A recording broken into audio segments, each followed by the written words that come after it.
Hello there, Qckslvrslash, and with 0.6.2 still being a little buggy, I'm relying a bit on my depth of reserve replays from 0.6.1, and we've got another ranked game today, this time courtesy of Jokercanswim, and he's in the Tier 7 Mahan. And when you look across the entire battle, I really feel the enemy team's got a bit of an advantage here.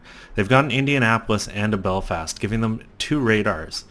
Now, some would say the two Pensacola's on Joker's team are a bit of a handicap, but as I showed before, the Pensacola, when driven correctly, can be very effective. It all comes down to the captain sitting in that chair. It's not really the ship, and that's kind of my feeling across this game. There's people who are going to disagree. There's people who think certain ships are just OP, and you get in it, you're instantly going to have a great game, and I can promise you that is not the case, because I've pretty much seen someone drive every ship terribly and stupidly. So, pretty standard start here. They're going for B. You can expect the team in the north to go for A. A couple things you might see is perhaps something may come down behind these islands. I've noticed a couple of the British cruisers doing that a bit when I was playing, is they'd get in behind these islands, pop their smoke, and use allied spotting from the north to work on the team at B. One problem with that is, if the team in the south here gets their act together, they can pounce all over you. And the first kind of quirk in the plan is the team from the north has come to Bravo. And that, that's very abnormal. I have not seen that happen too often. Now, Joker's friendly Mahan just ahead of him is popping smoke, which means line of sight is broken.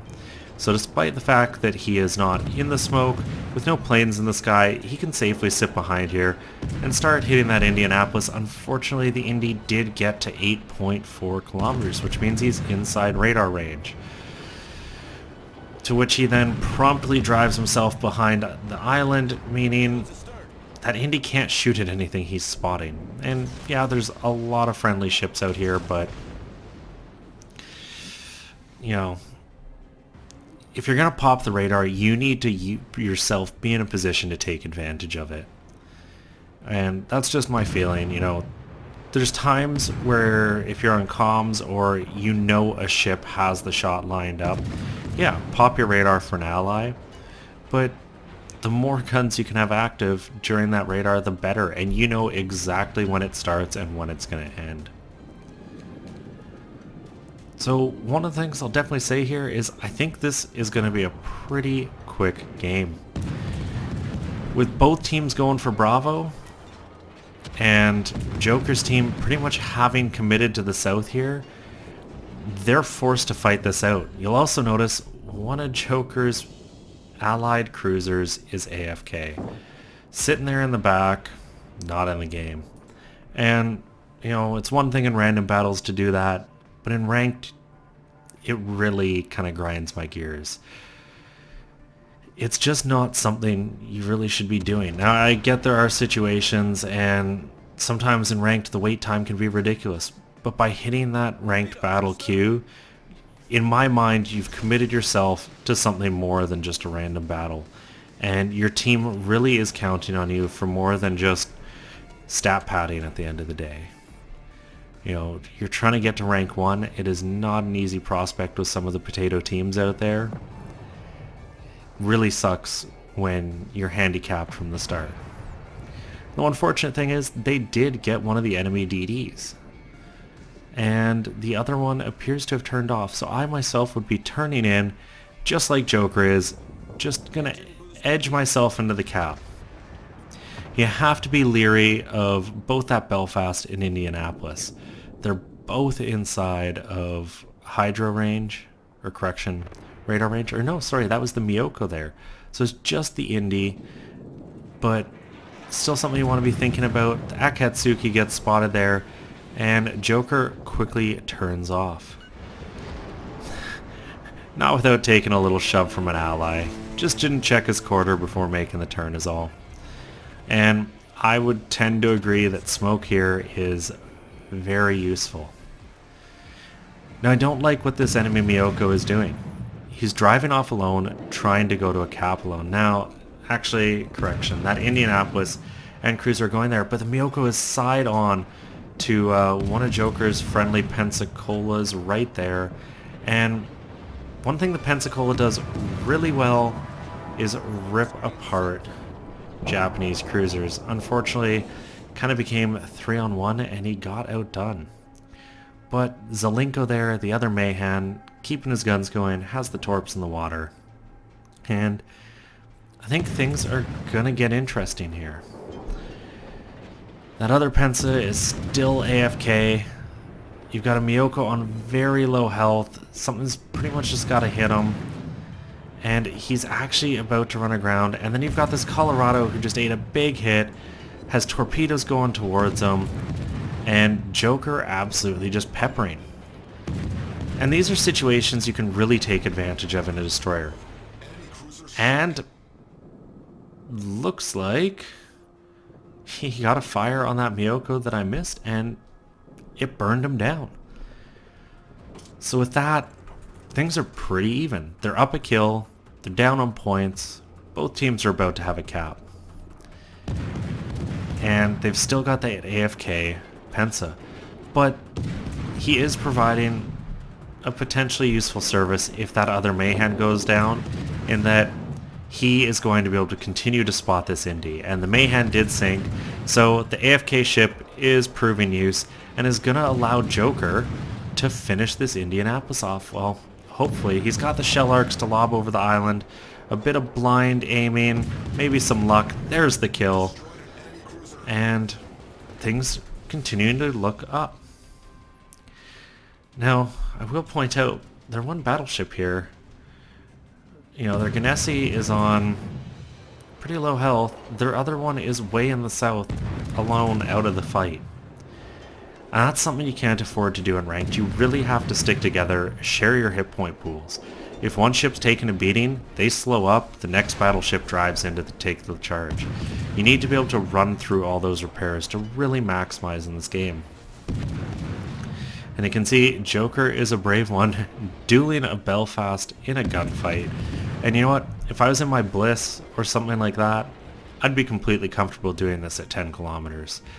But with these abhorrent American shell arcs, it is not something you want to be messing around with. And looks like he finally decides to hold his fire, knows he has to get this cap, and gets a bit of a convenient fire there on the Belfast. He's just waiting to disappear. There it is. Can he dodge this last set of shells so that he keeps the cap points? And, well, not quite. And that really hurts. Because, once again, they're down. And really, it's 3-on-3 right now. Short of that Pensacola coming back to life late game, this is an even fight. And they're down 80 points, 89 points. And you can see the Gneiss now, well, he's not long for this world. He's pinned between two enemy ships and getting focused down, and it looks like he just used HE on that enemy Ganesi. So I think things are done for him, and that is kind of spelling a bit of a disaster right now for Joker's team. He's going to have to do some serious work. Now fortunately, the Mahan can stealth fire torpedoes. You can see the torpedo range 9.2, 6.9 detection, and one of the enemy ships is a DD who, if I recall, was on fairly low health. So if Joker can get him alone, he's got a chance. And because this Colorado took himself out of the game for so long, he's actually got the hit points to be able to probably take on two ships at the same time.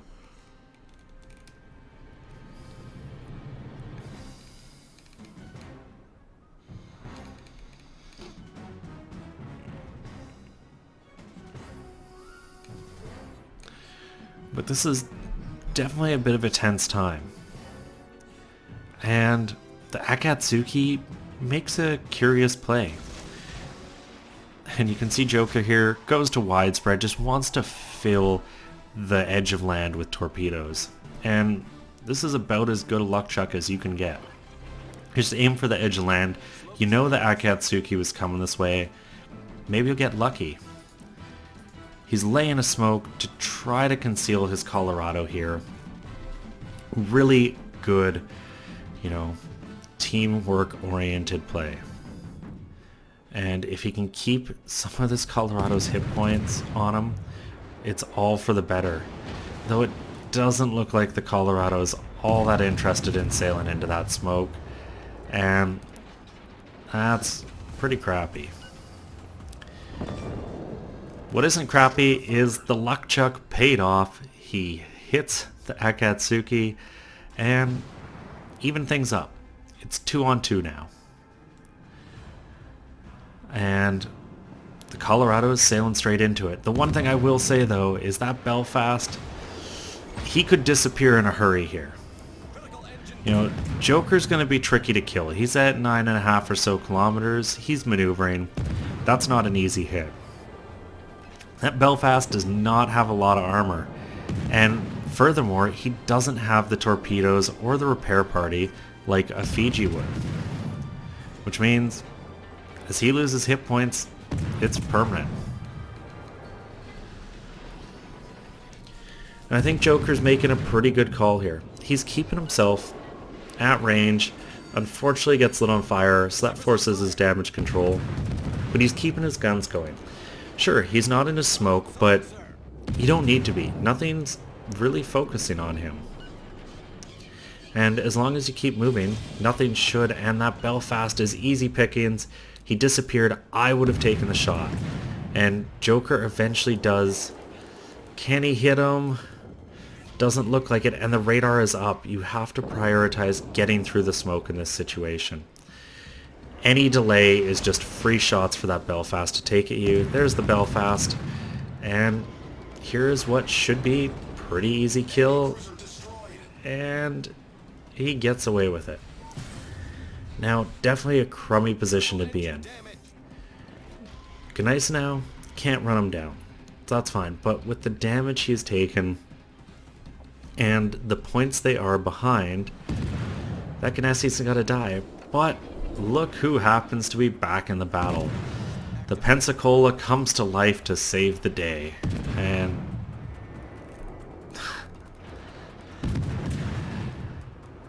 he's probably gonna have decent experience, because that's just how these things work sometimes.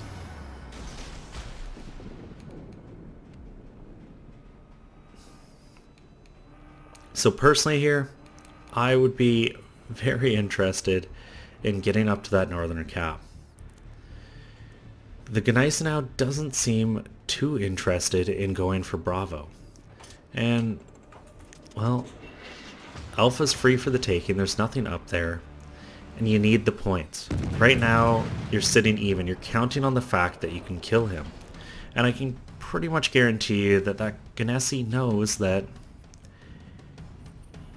if he just sails away, he's got a chance at winning this.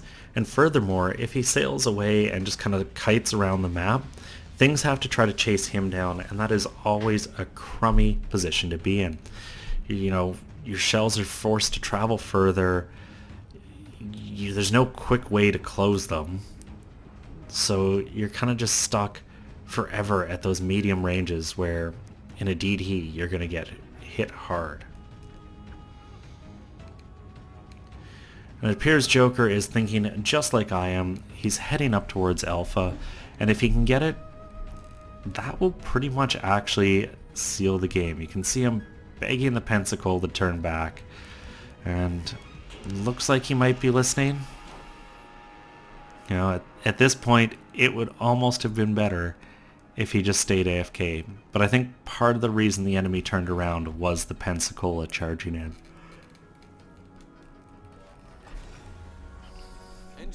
And just going back a bit, one of the things I would have questioned out of that Akatsuki is that AFK Pensacola was spotted. The enemy Indianapolis had him spotted there. So he's AFK. In a high concealment destroyer like the Japanese, I would have gone in for the strike.